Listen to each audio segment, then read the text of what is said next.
അസ്സലാമു അലൈക്കും വറഹ്മത്തുള്ളാഹ്. അള്ളാന്റെ റസൂൽ സ്വല്ലല്ലാഹു അലൈഹി വസല്ലമ തങ്ങള് ഒരു 4 വിഭാഗം ആളുകളെ നമുക്ക് പഠിപ്പിച്ചു തരുന്നുണ്ട്.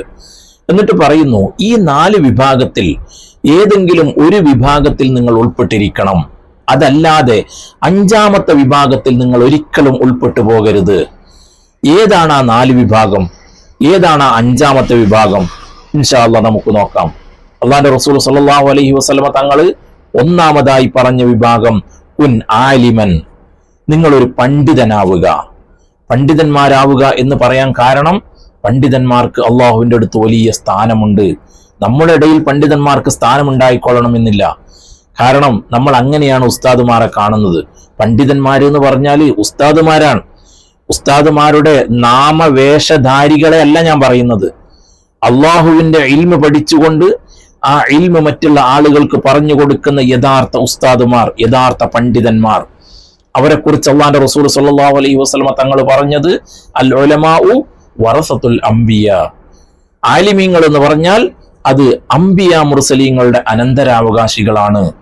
അപ്പൊ എവിടെ എത്തി? എത്രത്തോളം പവർ ഉണ്ട് അവർക്ക്? നമ്മൾ കാണുമ്പോൾ 1ാം ക്ലാസ്സും 3ാം ക്ലാസ്സും ഒക്കെ പഠിപ്പിക്കുന്ന ഉസ്താദുമാരായിരിക്കും. ഇവിടെ ഞാൻ സാന്ദർഭികമായ ഒരു വിഷയം പറയുകയാണ്. ഏറ്റവും കൂടുതൽ പ്രതിഫലം കിട്ടുന്ന ഉസ്താദുമാർ ആരായിരിക്കും? പ്രതിഫലം എന്ന് പറയുമ്പോൾ നമ്മൾ ഈ കൊടുക്കുന്ന എണ്ണിച്ചുട്ട അപ്പം പോലെ കൊടുക്കുന്ന സാലറിയെ കുറിച്ച്, ശമ്പളത്തെ കുറിച്ചല്ല ഞാൻ പറഞ്ഞത്.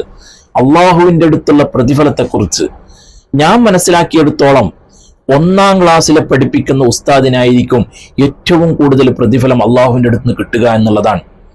കാരണം 1ാം ക്ലാസ് എന്ന് പറയുമ്പോൾ നമുക്കൊരു കുട്ടിക്കളിയാണ്.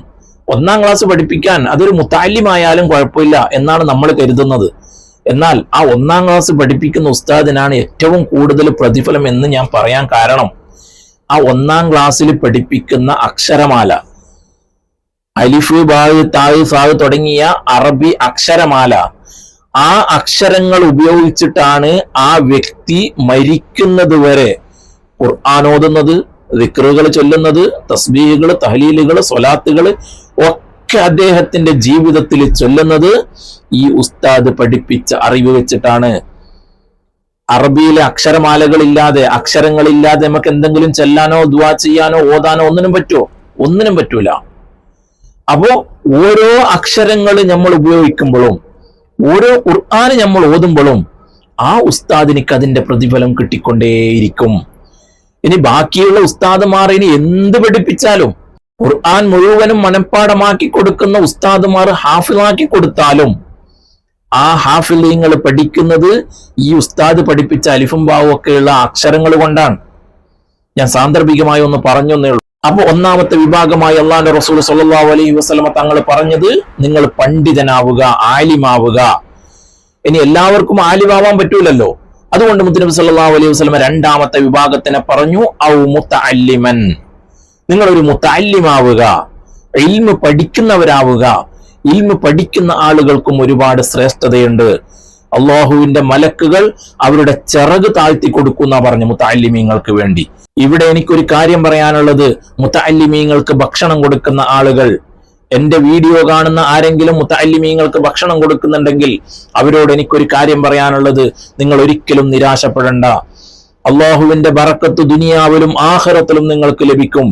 എനിക്കൊക്കെ ഒരുപാട് ആളുകൾ ഭക്ഷണം തന്നിട്ടുണ്ട്. അവരിൽ പല ആളുകളും ഇന്ന് ഖബറിലാണ്. അല്ലാഹു തആല അവരുടെ ഖബർ സന്തോഷത്തിലാക്കി കൊടുക്കുമാറാവട്ടെ. എനിക്ക് ഭക്ഷണം തന്നതിന്റെ പ്രതിഫലമായി ഖബറിൽ അല്ലാഹു തആല സ്വർഗീയ ഭക്ഷണം നൽകുമാറാവട്ടെ. ജീവിച്ചിരിക്കുന്ന ആളുകൾക്കൊക്കെ അല്ലാഹു തആല ദീർഘായുസ്സും ആഫിയത്തും ആരോഗ്യവും അല്ലാഹുവിന്റെ പൊരുത്തത്തിലായി നീട്ടിക്കൊടുക്കുമാറാവട്ടെ. ആമീൻ യാ റബ്ബൽ ആലമീൻ. നിങ്ങൾ ഒരു പ്രാവശ്യമെങ്കിലും മുത്തഅല്ലിമീങ്ങൾക്കോ പണ്ഡിതന്മാർക്കോ ഭക്ഷണം കൊടുത്തിട്ടുണ്ടെങ്കിൽ അവരുടെ ദുആയിൽ നിങ്ങൾ എപ്പോഴും ഉണ്ടാകും. ഏതെങ്കിലും ഒരു ദുആ എങ്കിലും അല്ലാഹു തആല സ്വീകരിക്കാതിരിക്കില്ല. അതിന്റെ പ്രതിഫലം നിങ്ങൾക്ക് കിട്ടാതെയും ഇരിക്കില്ല. അപ്പൊ ഞാനത് സാന്ദർഭികമായി ഓർമ്മപ്പെടുത്തി എന്ന് മാത്രം. എല്ലാവർക്കും പണ്ഡിതനാവാൻ കഴിയില്ല, എല്ലാവർക്കും മുത്തഅല്ലിമാവാനും കഴിയില്ല. അതുകൊണ്ട് അള്ളാഹുവിന്റെ റസൂൽ സ്വല്ലല്ലാഹു അലൈഹി വസല്ലമ തങ്ങൾ 3ാമത്തെ വിഭാഗത്തിനെ പറയുന്നു, ഔ മുസ്തമിഅൻ, നിങ്ങൾ കേൾക്കുന്നവരാവണം. എന്ത് കേൾക്കുന്നവരാവണം? ഇൽമ കേൾക്കുന്നവരാവണം. ഇൽമ കേൾക്കുക എന്ന് പറയുമ്പോൾ നമ്മുടെ ഉസ്താദുമാർ നമുക്ക് വഅള് പറഞ്ഞു തരുമ്പോ, വെള്ളിയാഴ്ച നിസ്കാരം കഴിഞ്ഞിട്ട് ഉസ്താദ് ഉറുദു പറഞ്ഞു തരുമ്പോ, ഉസ്താദ് ഉപദേശം പറഞ്ഞു തരുമ്പോ അത് കേൾക്കാൻ നമുക്ക് സമയമില്ല. വഅളിന്റെ സദസ്സുകൾ സംഘടിപ്പിച്ചു കഴിഞ്ഞാൽ അവിടെ ഇരുന്ന് ഇൽമു കേൾക്കാൻ നമുക്ക് സമയമില്ല. റമദാനിലൊക്കെ ഒരുപാട് ആളുകൾ, ഒരുപാട് ഉസ്താദുമാർ വന്ന് നമുക്ക് ഇൽമു പറഞ്ഞു തരുമ്പോ അതൊക്കെ ഞാൻ കേട്ടതല്ലേ, അതൊക്കെ എനിക്ക് അറിയുന്നതല്ലേ, അത് കേൾക്കാൻ നമുക്ക് സമയമില്ല. എന്നാൽ ഇൽമു പറയുന്ന സദസ്സിൽ നമ്മൾ ഇരിക്കണം. കാരണം അള്ളാഹുവിന്റെ റസൂൽ സ്വല്ലല്ലാഹു അലൈഹി വസല്ലമ തങ്ങള് ഇൽമിന്റെ മജ്ലിസിനെ കുറിച്ച് പറഞ്ഞത് മജ്ലിസുൽ ഇൽമി റൗളത്തും മിൻ റിയാദിൽ ജന്ന, അത് സ്വർഗത്തിൽ നിന്നുള്ള ഒരു തോപ്പാണത്, സ്വർഗപ്പൂന്തോപ്പിൽ നിന്നുള്ള ഒരു തോപ്പാണ് മജ്ലിസുൽ ഇൽമ് എന്ന് അള്ളാഹുവിന്റെ റസൂൽ സ്വല്ലല്ലാഹു അലൈഹി വസല്ലമ തങ്ങൾ പറയുകയാണ്. അപ്പൊ ഒരു ഇൽമു പറയുന്ന മജ്ലിസ്, അത് ഒരു നിസ്കാരം കഴിഞ്ഞിട്ട് ഉസ്താദ് ഒരു നസീഹത്ത് പറയുകയാണെങ്കിൽ അതും ഇൽമിന്റെ മജ്ലിസാണ്. അത് കേൾക്കാൻ നമ്മൾ അവിടെ ഇരുന്നു കൊടുക്കണം. അത് നമുക്ക് അറിയുന്ന മസലയായിരിക്കാം, നമുക്ക് അറിയുന്ന കാര്യങ്ങളായിരിക്കാം, എങ്കിലും ആ പറയുന്ന ആ മജ്ലിസ് അത് വളരെ ബഹുമാനമുള്ളതാണ്. ഇനി നാലാമതായി അല്ലാഹുവിന്റെ റസൂൽ സല്ലല്ലാഹു അലൈഹി വസല്ലമ തങ്ങൾ പറയുന്നു ഔ മുഹിബ്ബൻ, അല്ലെങ്കിൽ നിങ്ങൾ സ്നേഹിക്കുന്നവരാവണം. ആരെ സ്നേഹിക്കണമെന്നാണ് അല്ലാഹുവിന്റെ റസൂൽ സല്ലല്ലാഹു അലൈഹി വസല്ലമ തങ്ങൾ പറഞ്ഞത്? ദീനിനെ സ്നേഹിക്കണം. ദീനിനെ സ്നേഹിക്കുക എന്ന് പറയുമ്പോൾ ഇൽമിനെ സ്നേഹിക്കുക, ഇൽമു പഠിച്ച ആളുകളെ സ്നേഹിക്കുക, ഇൽമു പഠിപ്പിക്കുന്ന ആളുകളെ സ്നേഹിക്കുക, പഠിപ്പിക്കുന്ന സ്ഥാപനങ്ങളെ സ്നേഹിക്കുക, പള്ളികളെ സ്നേഹിക്കുക. ഇങ്ങനെ ദീനിന്റെ അടയാളങ്ങളെ മുഴുവനും നമ്മൾ സ്നേഹിക്കുക, മനസ്സുകൊണ്ട് അറിഞ്ഞുകൊണ്ട് നമ്മൾ സ്നേഹിക്കുക. അപ്പോ 4 വിഭാഗമായി അല്ലാഹുവിന്റെ റസൂൽ സല്ലല്ലാഹു അലൈഹി വസല്ലം തങ്ങൾ പറഞ്ഞത് ഏതാ? കുൻ ആലിമൻ ഔ മുതഅല്ലിമൻ ഔ മുസ്തമിയൻ ഔ മുഹിബ്ബൻ. ഒന്നിരിക്കലോ പണ്ഡിതനാവുക, അല്ലെങ്കിൽ മുതഅല്ലിമാവുക, അല്ലെങ്കിൽ കേൾക്കുന്നവരാവുക, അല്ലെങ്കിൽ ദീനിനെ സ്നേഹിക്കുന്നവരാവുക. സ്നേഹിക്കുക എന്ന് പറയുമ്പോൾ ഇന്ന് നമ്മൾ കണ്ടുകൊണ്ടിരിക്കുന്നത് ഫുട്ബോൾ കളിക്കാരെയും ക്രിക്കറ്റ് കളിക്കാരെയും സിനിമാ നടന്മാരെയും ഒക്കെയാണ്. അവരെ അനുകരിച്ചുകൊണ്ട് അവരിടുന്ന ഡ്രസ്സ് നമ്മൾ ഇടുക, അവര് മുടി കട്ട് ചെയ്യുന്നത് പോലെ മുടി കട്ട് ചെയ്യുക, അവര് പറയുന്നത് പോലെയുള്ള ഡയലോഗുകൾ പറയുക, ഇങ്ങനെ പലതരത്തിലും അവരെ അനുകരിച്ചു പോകുന്നതാണ് നമ്മൾ കണ്ടുകൊണ്ടിരിക്കുന്നത്. എന്നാൽ അല്ലാഹുവിന്റെ റസൂൽ സ്വല്ലല്ലാഹു അലൈഹി വസല്ലം തങ്ങൾ പറഞ്ഞത്, നിങ്ങൾ ആരെയാണോ സ്നേഹിക്കുന്നത് അവരെ കൂടെയായിരിക്കും നാളെ മഹ്ശറയിൽ ഉണ്ടാവുക എന്നാണ്. അതുകൊണ്ട് നമ്മളൊക്കെ മുത്തുനബി സല്ലല്ലാഹു അലൈഹി വസല്ലം തങ്ങളെ സ്നേഹിക്കുക. അവിടുന്ന് ഡ്രസ്സ് ധരിച്ച പോലെ ഡ്രസ്സ് നമ്മൾ ധരിക്കാൻ ശ്രമിക്കുക. അവിടുത്തെ സുന്നത്തുകളിൽ നിന്ന് ഏതെങ്കിലും ഒന്നെങ്കിലും ദായിമായി നമ്മൾ മുറുകെ പിടിക്കാൻ ശ്രമിക്കുക. അല്ലാഹു തആല തൗഫീക്ക് നൽകുമാറാവട്ടെ. ആമീൻ യാ റബ്ബൽ ആലമീൻ. ഈ 4 കാര്യവും പറഞ്ഞിട്ട് പറയുന്നു ഫലാ തകുൻ ഖാമിസ, 5ാമത്തെ ഒരു വിഭാഗത്തിൽ നിങ്ങൾ പെട്ടുപോകരുത്.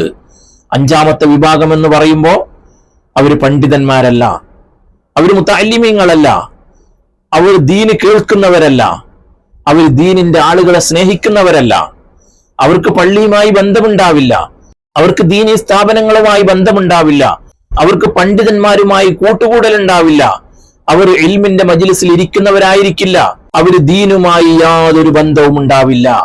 അതുപോലെയുള്ള ഒരു വിഭാഗത്തിൽ നമ്മൾ പെട്ടുപോകാൻ പാടില്ല.